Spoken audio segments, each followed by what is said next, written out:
চ্যানেলটা ঘুরিয়ে দেখতো অন্য চ্যানেল হয় কিনা। আমাদের স্কুল পাঠ বন্ধ দিনের পর দিন, এভাবে বাড়িতে বসে কি পড়াশোনা হয়? পরে স্কুল খুললে আর ভালো ফল করতে পারবো? তখন মা বলবে শুধুই বাড়ির কাজ কর।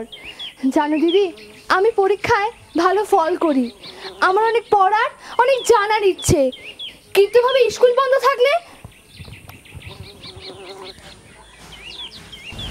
ওরা তাহলে স্কুল মিস করছে। স্কুল বন্ধের পাশাপাশি পুলিশদের জন্য তোমাদের আর কি অসুবিধা হচ্ছে?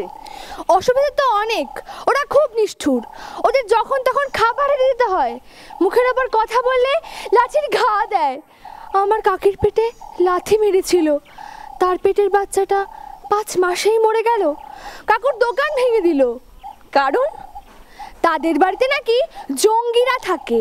এরকম মিথ্যে সন্দেহ করে পুলিশেরা অনেকের ওপর মারধর চালায়, ঘর বাড়ি দোকানপাট ভেঙে দেয়। সেদিন যেমন ঘর ভেঙে দিয়েছিল মাহাদু চাচার, একদিন যেমন ভরাডোবার গোটা বাজারটাই ভেঙে গুড়িয়েছিল জওয়ানদের সঙ্গে নিয়ে জঙ্গি ধরার ছুতোয়।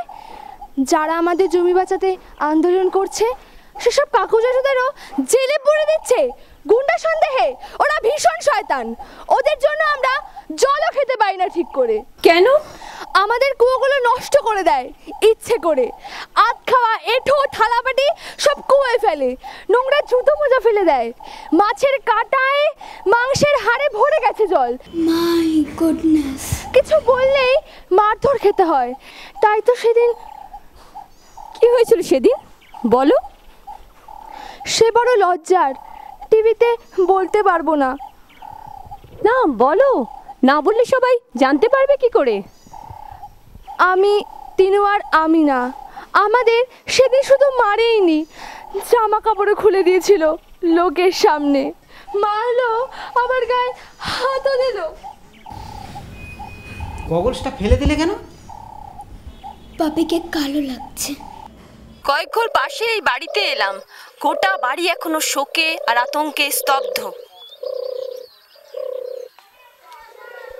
দিদির বিয়ের আগের রাত, প্রথমে আমাদের বাড়ি ভাঙলো, তারপর দিদিকে জোর করে তুলে নিয়ে গেল পুলিশ আর পুলিশের পোশাকের দলের গুন্ডারা, যাদের আমি চিনেছিলাম পায়ের হাওয়ায় চটি দেখে। গুন্ডারা সব মাতাল হয়েছিল। তাই নাকি?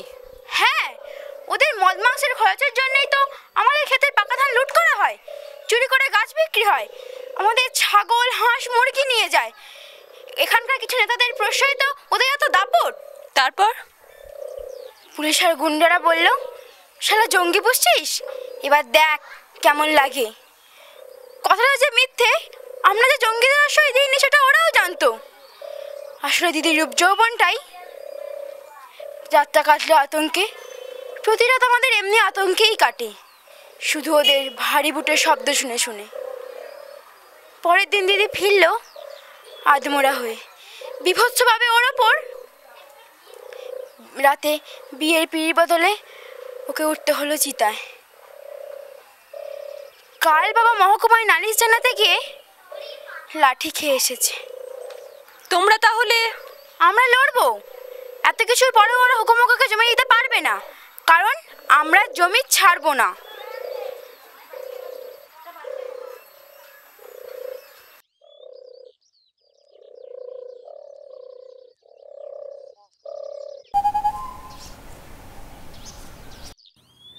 চলে এলাম এই গ্রামেরই জনমানব গোষ্ঠীর সদস্য দীপেন মুর্মুর কাছে।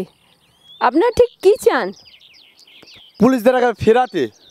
ওরা আগে প্রথমে সব অত্যাচার করে যায়। এই প্রয়োগগুলিতে সেদিন আমার ছোট্ট বোন মনির একটা কান নষ্ট হয়ে যায়। আমি আর দেখবো না, স্টাডি করতে যাচ্ছি। তারপরে গোষ্ঠী করি। সরকার আমাদের সঙ্গে আলোচনা না করে পাকাপাকিভাবে পুলিশ মিলিটারি পাঠিয়ে দিল, এমনকি দলের শয়তান গুন্ডাদেরও। আমাদের এক লিডার খুন হলো, মুখপাত্র গ্রেপ্তারও হলো, আমাদের উপর ছোট অত্যাচার শুরু হলো। সেই অত্যাচারেরই টুকরো কিছু ঘটনা এখানে শুনছিলাম। 10 দিন আগে পিয়ালপুরেরই নেবা গ্রামে ঘটে গেছে আর এক বিভৎস ঘটনা। কীরকম? ওখানে দলের গুন্ডারা ওদের মতো করে ভালো ছেলেদের দিয়ে রাত পাহাড়ে ডিউটি করাতো। আমার বন্ধু লড়াকু আজকাল শোনেননি, তাই তার বাড়ির চাল ছিঁড়ে সেদিন ভোর রাত থেকে সমানে ধেয়ে এলো দস্যুদের অজস্র গুলি। 5 ঘন্টা পর একই সঙ্গে ঝাঁঝ হয়ে গেল আজগারের আব্বা, আজগারের দাদা, ভাবি, তাদের এক বাচ্চা, আজকের এক ছোট বোন, আজগার নিজেও। গুলিগুলো চলেছিল সামনে এক নেতার পাকা বাড়ির ছাদ থেকে, তাই কোনো পুলিশ বাঁচাতেও আসেনি। তবে এত কিছুর পরেও আমাদের সম্পদ বিদেশিকে পেতে দেব না। অতীতে কত ঠাকুরদারা এরকম বিদ্রোহ করেছিল, ইংরেজদের হাতে 25,000 সাঁওতাল মরেছিল। আজও আমরা লড়ছি। মনে রাখো, সিধো কানুর রক্ত বইছে শিরায়। বাজে রক্ত। পরিবেশ এই আর অনেক খবর পরিবেশন করা গেল না, কেননা অত্যাচারে বহু জায়গায় আমাদের ঢুকতে দেওয়া হচ্ছে না। অনেকের ক্যামেরাও ভাঙা হয়েছে, বহু জায়গায় বহু দিন ধরে কারফিউ। গ্রামবাসীরা মনে করছেন জঙ্গলে খনিজ সম্পদ শিল্পপতিরা তাদের ফাঁকে দিয়ে নিয়ে চলে যাবে, তাই যাবতীয় অত্যাচারের বিরুদ্ধে তাদের যুদ্ধ অব্যাহত। ক্যামেরায় রাজা চ্যাটার্জির সঙ্গে মধুচন্দা রায়, ডেলি নিউজ, পিয়ালপুর। শুনছিলাম এদিকে মন্ত্রীরা বলছেন সম্পদটা তো বার করতে হবে, বিদেশি কোম্পানি এসে ওখানে শিল্প করলে আদিবাসীরা কাজ পাবেন। আপনি কি বলেন মানসী দেবী? কাজ পাবে ঝি চাকরের। তো কি পুলিশের? ওদের চাকর ঝি মানায়। আমি বলি শেষের জন্য কেন জমি দেবে ওরা, বরং কাঠ দিয়ে মূর্তি গড়ুক, শালপাতা থেকে থালা। আমাদের প্রাচীন সভ্যতায় এই অনার্য মানুষগুলোরই ছিল এখানে আদিবাস। আমরা আর্যরা তাদের তাড়িয়েছি, যে কজন আছে শুধু বঞ্চিতই হয়েছে। স্বাধীন ভারতও তাদের সঙ্গে তাই করেছে। এখন আবার অনেক জায়গায় কেন্দ্র রাজ্য মিলে ওদের সম্পদ কেড়ে নেওয়া হচ্ছে। বাধা দিতে গেলে পুলিশ মিলিটারি দিয়ে স্তব্ধ করে দিচ্ছে, যাতে আপত্তি করার কোনো লোকই না থাকে জঙ্গলে। মধ্য ভারতের অনেক জঙ্গল আদিবাসী শূন্য হয়ে গেছে, আর বিদেশি কোম্পানি প্রবেশ করেছে। কিন্তু স্তব্ধ করে দেওয়ার কারণ কি এই নয় যে তারা সন্ত্রাসবাদীদের প্রশ্রয় দিচ্ছেন? তাদের ক্ষোভ ও সরলতার সুযোগ নিয়ে সন্ত্রাসবাদীরা তাদের অনেকের বাড়িতে আশ্রয় নিচ্ছে। আবার জঙ্গল ঘেরা এই গ্রামগুলো রাজ্যের সীমান্তবর্তী হওয়ায় অন্য রাজ্য থেকে হিংসাবাদীরা চলে আসছে। ভালো রাখতে তো। তাছাড়া জঙ্গল তো লুকিয়ে থেকে লড়াই করবারও আদর্শ জায়গা। তবে সন্ত্রাসবাদী যাদের বলছো তারা কেউ হাওয়ায় উড়ে আসেনি, তারা এদেশেরই ভূমিপুত্র কন্যা। কেউ আদিবাসী, কেউ গ্রামের একেবারে প্রান্তিক মানুষ। তাদের বাড়িতে পৌঁছবার রাস্তা নেই, তাদের খাবার নেই, কাজ নেই। সব দিক থেকে বঞ্চিত হতে হতে সমাজ বদলের চিন্তায় অস্ত্র ধরেছে। কিন্তু অস্ত্রের পথ কি ভুল নয়? অবশ্যই। পিয়ালপুরে এক লোকাল নেতা মার্ডার হয়েছেন, কিছু পুলিশ খুন হয়েছে। এগুলোও সমান দুর্ভাগ্যের। তাছাড়া রাজনৈতিক সংগ্রাম না করে শুধু হিংসার পথে তো সফলতা আসেও না। তবে তাই বলে তাদের খুন করবার অধিকারও পুলিশের নেই, যা ওরা ওই অরণ্য অপারেশনে করেছে। তাহলে ময়না ভাইয়ের মৃত্যু কি এনকাউন্টারে নয়? অবশ্যই নয়। এতগুলো গুলি চলল, একজন পুলিশ সামান্য আহতও হলো না। আর ময়না ভাইয়ের চারিদিকে যে সমস্ত সঙ্গীরা তাদের সারাক্ষণ ঘিরে থাকে, তাদের কেউ নিহত বা আহত হলো না। তাদের পালাবার কোনো চিহ্ন মিলল না জঙ্গলে, তাদের খুঁজে পাওয়াই গেল না। এছাড়া ময়নার শরীরে ছিল নাগরিকের পোশাক, আর পাশে যে বন্দুকটা পড়েছিল তা দিয়ে 5 রাউন্ড গুলির লড়াই হয় না।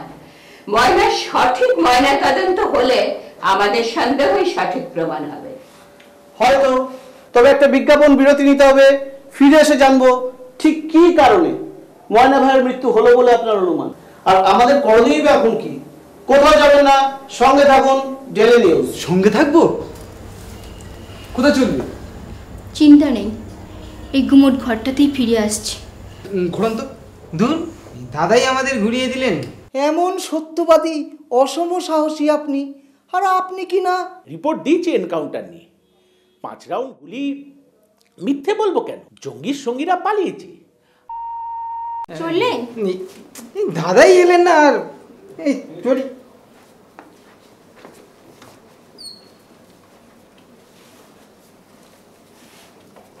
টেলি নিউজ দেখে আর 12টা বাজাস না।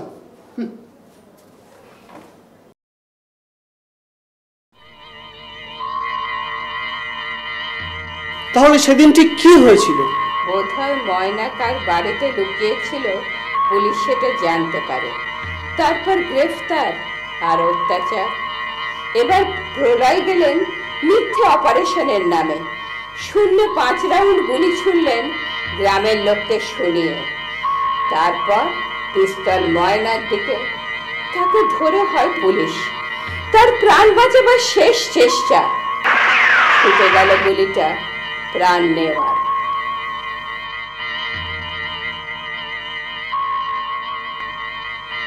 চলো শুভে চলো। তুমি খুনি, এনকাউন্টার সাজানো। চুপ! সমাজ আমার পাশে। তারা স্বার্থপর। তোমায় চাই নিজের কার্যসিদ্ধির জন্য শুধু। ভোটের পর তোমার চেয়ারটা চলে গেলে তারা তুমি চিনতেও পারবে না। চেয়ারটা থাকবে, এদের ভোটেই থাকবে। ওরে ছাড়াও মাথা উঁচু করে সাধারণ মানুষও এই সমাজে আছে। তাও শোন, এখন থেকে তুই নিজের কাজ করছিস। নিজের কাজ? কি কাজ? প্রায়শ্চিত্ত।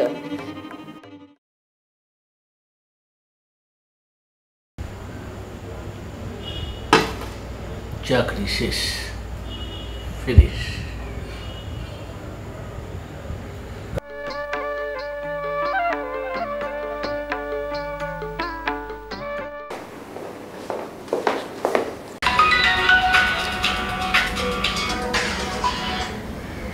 কিরে, তোর বিনা পয়সার ছাত্রছাত্রীরা যে এসে গেছে।